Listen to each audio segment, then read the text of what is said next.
26 تن از مرکز آموزشی ریاست مخابرات و تکنولوژی معلوماتی ولایت غزنی از یک دوره آموزش‌های 6 ماهه پروگرام‌های کامپیوتر فارغ شدند. مسئولان این ریاست میگویند در ضمن فراغت این 26 جوان 36 تن دیگر نیز که از سوی انستیتیوت کسیر و رشتوی برای سپری نمودن آموزش‌های عملی به این ریاست معرفی گردیده بود فارغ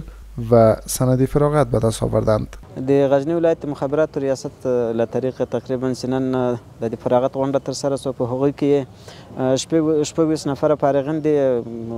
کورس له دورې څخه فارغ سو په هغوی کې تقریبا شپږ پروګرامونه او په شپږ میاشتې کې د هغوی دوره تکمیل سو او دوی خپل سندونه ترلاسه سو او همدارنګه د کسیر رشتوي انستیتوت له ادارې لخوا موږ ته شپږ دېرش نفر معرفي سوي چې له دوی سره په عملي زده کړو کې تاسې همکاري وکړئ د هغوی عملي زده کړې تکمیل. اشتراک کنندگان نیز از پایان دوره آموزش‌هایشان خوشحالند. دلته موږ ته په ښه توګه په معیاري توګه او ښه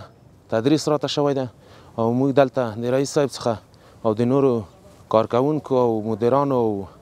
د هر استادانو او د موږ ملګري او محصلینو د ټولو په ښه توګه موږ سره همکاري او د یو بل سره په همکارۍ باندې موږ ته درس ویلی ده. از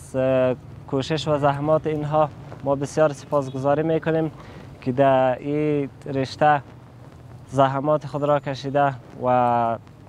چیزی را که یاد داشتن به ما هم یاد داده. این در حالی است که روز قبل نیز بیش از 70 تن از سوی آمریتی تعلیمات تکنیکی و مسلکی این ولایت فارغ شدند.